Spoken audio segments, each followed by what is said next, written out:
paano konektado yung lumang kwento niyang yon at yung ganyang sumbat sa budget question sa kanyang opisina na hindi naman niya nasagot ng maayos. Before Mayan, ma'am, yung ganung panunumbat, pagpapakita ito na anong klaseng opisyal ang ating pangalawang Pangulo? What? Nagsisisi ka ba na hiningi mo pa yung tulong before? Ano naramdaman nyo na sumbatan kayo ni BP Sara? Kaya hindi kayo friends? Hindi kami friends din eh. Kaya hindi siya ang nagbigay ng information sa akin. Gaya ng nabanggit ko kanina, ako po ay sumulat naman talaga sa NBI noon para humingi ng update sa kanilang manhunt kay Guo Huaping. At nung makatanggap ng unverified pa na information, pero mula mismo sa NBI, kinorroborate po namin iyon at nagawa naman po mula sa iba pang mga sources sa ibang mga bansa, kasama nga ang Malaysia, Singapore at pati China. And then, in the meantime, na-corroborate na rin ng Bureau of Immigration. Okay, Mav. Hi, ma'am. Ma'am, kasi po ngayon, di ba, frozen yung mga assets ni Mayor Go, but it would take a lot of money para makalabas ng Pilipinas. Do you think there are people abroad helping her, like foreigners or foreign criminal syndicates po? Baka meron siyang ding assets on hand bukod sa na-freeze ng AMLAC at baka hindi lang dito sa Pilipinas. Kasi bakit kaya siya naglalakbay-lakbay sa iba't ibang mga bansa? So, yan ang isang katanungan sa isip namin. Tapos, ma'am, marami lang po kasing nagko-comment online ng mga Pilipino na pag ordinary Filipino, pahirapan makalabas ng immigration. Any comment lang po? Yes. Talagang, nakakaputok ng butsi sa mga Pilipino. Diba? Hirap na hirap pumila sa immigration counter. There was a time, may bangungot pa na hinahanapan ng diploma o yearbook. May iba tuloy nagbihis na ng toga para lang humarap sa Bureau of Immigration. Tapos itong si Guo Huaping, subject nga ng Senate warrant of arrest, nasa ilbo nga. Ilbo ng Bureau of Immigration mismo na dadaan ng dapat mga counters. Akala mo, ginagawang express lane ang Bureau of Immigration ng ating bansa. Masyado namang feeling, di ba? So, kailangan mapatigil talaga natin yan. Ayusin, pagandahin ang serbisyo ng bawat ahensya ng gobyerno sa ating mga mamamayan at wag payagan ng mga dayuhan, lalo na yung mga under investigation para sa krimen, laban din sa mga Pilipino, subject sa mga katulad ng ilbo ng mismong border authorities natin na parang nakakalampas lang nang walang pumapansin sa kanila. So, ma'am, indication ba yun na mataas na opisyal at hindi ordinaryong empleyado yung involved, considering na nakalabas siya na walang record kung chartered flight, kung barko ang sinakyan? Ibig sabihin ba nun, kaya malinis kung paano siya nakalabas ng bansa? Yan ang aalamin namin. Dahil in the spirit of yung sinabi nga ni Presidente, ng Justice Secretary, na may mananagot at dapat lang. Okay, Camille. Senator, na-mention po ni Senator Tulfo na yung possibility na dumaan daw, gumamit ng mga private plane and dumaan doon sa mga usually ginagamit ng VIP. Anong measure po ang pwede nating gawin? Kasi if this is happening, na pwedeng makalabas-masok yung kagaya ni na Alice Guo and possible po pati si Pastor Kibuloy, ito pong mga private plane na ito na ginagamit, ano po ang measure na dapat gawin natin para makontrol? Ang BI na mismo ang nagbigay ng ganyang solusyon, even in the past years, kahit sa mga budget hearings, na dapat talaga lahat ng ports of exit at entry ng ating bansa ay malagyan ng BI personnel. Ano po? Kasi kahit naman chartered flights ay dapat dumadaan pa rin sa BI yung mga pasahero niya. Dumadaan pa rin sa pansin ng CAAP at ng iba pa nating regulatory and law enforcement agency. So, walang excuses kahit pa tayo archipelago. I mean, hello, ang Indonesia, mas maraming isla pa kaysa sa atin. 11,000 sa ating 7,000. Pero sila, nakakapagpansin din at nagsisimulang nakapagbibigay din ng impormasyon sa mga counterparts o ibang concerned parties dito sa Pilipinas tungkol sa taong ito na pinaghahabol at pinaghahanap ng ating mga otoridad. Okay, follow up bago tayo mag-other issue, si Macon and then Ven. Ay, si Cecil. Cecil muna. So, ma'am, you mentioned kanina yung cost benefit. Na parang kahit matanggal sa trabaho, yung kung sino man yung tumulong, millions naman yung pinag-uusapan natin. So, di ba, parang mataas yung benefit kaysa sa cost. But ano yung papaalala natin dito sa mga government officials na nababayaran ng mga ganitong illegal? Well, kung dahil sa itong sumabog na pagtakas pala ni Guo Huaping ay may mga matanggal sa trabaho, hindi sila matatanggal lamang sa trabaho na ganun-ganun lang, free pass. Masasubject sila sa administrative at posibleng criminal cases. So, yun naman ang matagal nating alam na deterrent talaga sa anumang krimen, whether private citizen ang gumawa o lalo na kaming mga nagtatrabaho sa gobyerno, yung kasiguraduhan na i-apply ang batas, no, na maiimbestiga, pag na-convict, masesentensyahan at talagang mapaparusahan. Yan ang isa sa ilan lamang na paraan na mapatigil talaga natin ang anumang mapagalaman at mapatunayan naming kapabayaan o worse, pakikipagsabuatan. Ma'am, sabi natin NBI yung nag-inform sa'yo about yung pag-alis yung pag-escape ni Alice Guo. Nag-update na ba sila dun sa progress ng investigation nila? Well, I'm sure mula nung niraise ko yung question of privilege nung Lunes at nararamdaman naman natin sa mga anunsyo ng ating iba't ibang agencies ay lalo nilang ina-accelerate yung kanilang investigasyon at hindi dapat bitawan yung kanilang paghabol pa rin na makuha si Guo Huaping. At lalo kung may mga impormasyon na sila mula sa mga counterparts sa ibang bansa at lalo kung nagbubuo sila ng koordinasyon sa kanila. Okay, Malcon, and then Vic. I'm just wondering, naiskupan niyo ba ang NBI, ang DOJ? Naiskupan. Nauna kayong makakuha ng info. Announcement, you made the announcement about this then they denied. state Ligo.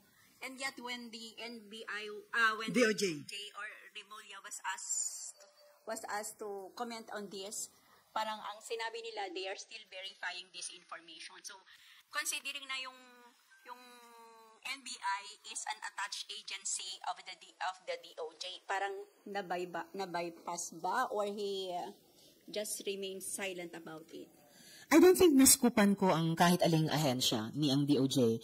I don't know and I don't think na may any bypassing na nangyari dahil yung unang impormasyong natanggap ko na pinakorroborate namin sa iba pang mga sources, sa iba pang mga bansa, ay unverified pa at that point in time. So, alam naman natin, kahit sa mga intel agencies natin, nung tinatanong namin yung possible espionage sa POGOs, kaugnay nitong si Guo Huaping, it takes the different agencies some time na i-verify yung kanila mismong mga impormasyon na nadidiskubre. Pero, I think fair na sabihin ngayon na ang dapat patuloy na i-improve ay yung coordination between the different agencies. Okay, Vic. About ano pa rin? Ma'am, sabi niyo po, you got your information from NBI. Isa sila sa mga source. Pero si Director Santiago po, kahapon, sabi niya, hindi pa verified kung nakaalis na nga ba talaga ng bansa si Mayor Go. Ano pong reaction niyo lang? Again, dahil iba naman ang BI sa NBI, so tinitake ko at face value. At may tiwala ako kay Director Santiago sa investigasyong ito dahil ilang beses na rin niyang natulungan yung pag-usad ng investigasyon namin. So, I think it's fair for him to say na bine-verify pa nila at hindi yan nagbabawas sa expectation ko at ng aking office at ng aming komite na mag-step up lalo yung bawat ahensya kasama ang BI. Dahil, shop nila to yung may nakatakas na isang tao na subject sa Senate warrant of arrest at ipinangako ng BI sa akin at sa SP Pro Temp na hindi nila papayagang makaalis. Ma'am, may tanong po si Mayan tungkol po doon sa Interpol. Ma'am, sorry, hindi ko lang masyado maintindihan. Okay ano pong ibig sabihin na na-report na yung passport nila, Alice Go and yung mga kapatid niya sa Philippine Center on Transnational Crime sa Interpol? Ang communication lang ng DFA ay ini-report nila yung mga passport nitong 4 na taong ito, yung magkapatid na Leal Guo at si Cassie Leong sa Interpol for their appropriate action. Kasi hindi naman sasabihin ng DFA sa Interpol, dapat ito ang gagawin nyo. Pero ni-raise na nila sa atensyon ng Interpol yung mga passport nitong 4 na taong ito para pwedeng maging subject ng kung anong action tingin ng Interpol ay tamang dapat niyang gawin. Does that mean iimbestigahan na rin ng Interpol sila Alice Go, ma'am? Posible. I would suppose, posible. Pero as I mentioned earlier, mas tamang ang sumagot tungkol sa anong ibig sabihin ng blue notice and red notice ay yung Interpol mismo. O itong office nila dito sa Pilipinas, yung Philippine Center on Transnational Crime. Anong significance ng... Malaking step ba to na ginawa ng DFA na inireport nila sa Interpol yung passports ng 4? Opo, I think it is a big or a significant step dahil alam ng DFA na yung buong problema ng POGO at lahat ng kriminalidad na konektado dito ay hindi lamang national problem. Regional talaga siya. Even, we could say, a global problem. At ang Interpol bilang isang global law enforcement association ay makakatulong siguro, no? Tingin ko rin, makakatulong sa ating law enforcement dito sa loob ng ating jurisdiction. Ma'am, kung iimbestigahan ng Interpol sila Alice Go, on what? On human trafficking? It would be up to their, yun na nga po yung ibig sabihin ng for their appropriate action, kung ano po yung lumitaw na mga prohibited acts na sakop ng kanilang mandate bilang isang international policing body, then I suppose maging posible na imbestigahan o gawan nila ng aksyon ang mga ito. Okay. Follow up, Marlon? Will you also invite si Attorney Stephen David because he's insisting na paniwala niya nasa Pilipinas yung kliyente? We will surely invite Attorney David. Tapos, ma'am, yung info nyo, tingin nyo, mas nauna kayo kaysa sa BI o hawak na ng BI yung information pero hindi sila nagsasalita until you deliver that privileged speech? I'm not sure kung sino ang nauna. And in any case, baka hindi pinaka-importante kung sinong nauna. Kasi nga, as I mentioned earlier, yung bawat ahensya may kanilang at maaring magkakaibang procedure at saka pace ng paggawa ng kanilang trabaho. Para sa akin, ang importante at pinaka-helpful ay nung ni-raise ko yon bilang question of privilege, ay nag-respond. Patuloy na umaksyon yung mga ahensya. And I hope nakatulong yung question of privilege para mapabilis din yung ganyang mga developments. Pero are you looking at the possibility na beforehand, alam na nila, pero hindi nila dinadivulge, hindi nila di-disclose sa public, or even, they're not even sharing the information with the authorities or sa Senate mismo? Well, anything is possible dahil nga sa kani-kanyang, kumbaga, paraan ng pagtrabaho, pag-fulfill ng mandate nila at yung timetable or yung pace nila. And siguro ang masasabi ko na lang dun sa tanong na iyon ay yung nabanggit ko kanina na basta't ang importante talaga ay yung coordination, yung magandang coordination and effective coordination sa pagitan ng iba't ibang executive agencies. Okay, ma'am, other issue. Tukol dun sa naging hearing ng budget ng OVP, nagulat ba kayo? Inappropriate ba yung naging behavior or actuation ni Vice President Sara dun sa valid na tanong nyo?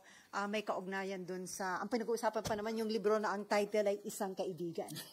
Very inappropriate talaga. Nagitla nga ako physically, napaganon ako kasi nagtatanong ako una ng mukhang duplication ng appropriations for programs na gustong gawin ng kanyang opisina, pero katulad, so parang duplicating yung mga kasalukuyan ng mga programa ng mga departamento. And by the way, hindi ito yung unang pagkakataon na ni-raise ko yung issue yan. So, hindi pwedeng sabihin ngayon lang. Na-raise ko na rin yan dati, no, sa NTF-LCAC na, andyan naman na yung ganito at ganyang department, gumagawa ng ganyang mga programa in partnership sa mga LGU. So, bakit hindi doon na lang sa mga departments ilagak? Same principle dito sa OVP. At least nung simula, ang sagot niya ay magbabaw daw siya sa wisdom ng Kongreso kaugnay ng budget. Bagamat may pitik siya doon sa isang department na political daw. Yung pangalawang tanong ko, hindi na siya nagbabow down sa with wisdom of the Senate. At ang tinanong ko lang naman ay very fair din dahil may 100 million peso worth na programa yung kanyang opisina tungkol sa pagmumudmod ng mga 1 million bags sa mga bata sa mga hard-to-reach communities at may kasamang tree planting. At ang itinanong ko ay yung 10 million peso item within that 100 million peso program budget na magdi-distribute ng isang libro na siya ang sumulat pero gagamitin ng government funds, ang taxpayers' money para ipamudmod. So, napakatamang at tingin ko dapat lamang natanong pero gano'n ang naging sagot niya. So, ma'am, haharangin niyo ba yung 10 million allocation for that book na sinulat ni BP Sara? Well, first of all, at sinabi ko naman ito kay Chair Grace, at the proper time, magpo-propose ako ng amendment na yung mga items para sa mukhang duplicating programs ng kanyang opisina ay i-realign kung pwede dun sa mga departamento na may ganyang na mga programa, or at the very least within OVP, pero earmarked na magre-request lang ang OVP dun sa departamentong may ganyang programa na para ma-authorize gamitin sa ganyang programa ng departamentong yun. Kulang na nga yung, masikip na nga yung fiscal space natin at laging kulang ang pera ng ating mga departamento, lalo na sa ganyang mga social protection programs. Yung may kinalaman sa medical and burial, may kinalaman sa disaster resilience, may kinalaman sa trabaho at hanap buhay at saka isa pang item. And as for the 10 million peso item para sa libro, well, I think in principle, improper, request yan. Dahil kung meron kang sinulat na libro, kung ikaw ang sumulat niyan, hindi dapat gamitan ng government funds at taxpayers' money para ipamudmod. So, ma'am, ipapa-realign nyo yan? I think it's a proper item for realignment. Ma'am, parang dumating pa sa punto na sinumbatan kayo ni BP Sara doon sa hiningi niyong tulong during the campaign period. So, parang nagsisisi ka ba na hiningi mo pa yung tulong before? Ano naramdaman niyo na sumbatan kayo ni BP Sara? Ang naramdaman ko ay pagkagitla na naman. Ano naman ang kinalaman ng kwento niyang iyan, na kwento na niya dati, sa tinanong kong budget questions. Dinamay pa niya yung opening ceremony ng aming Akbayan Party Congress na wala rin kinalaman sa budget ng OVP.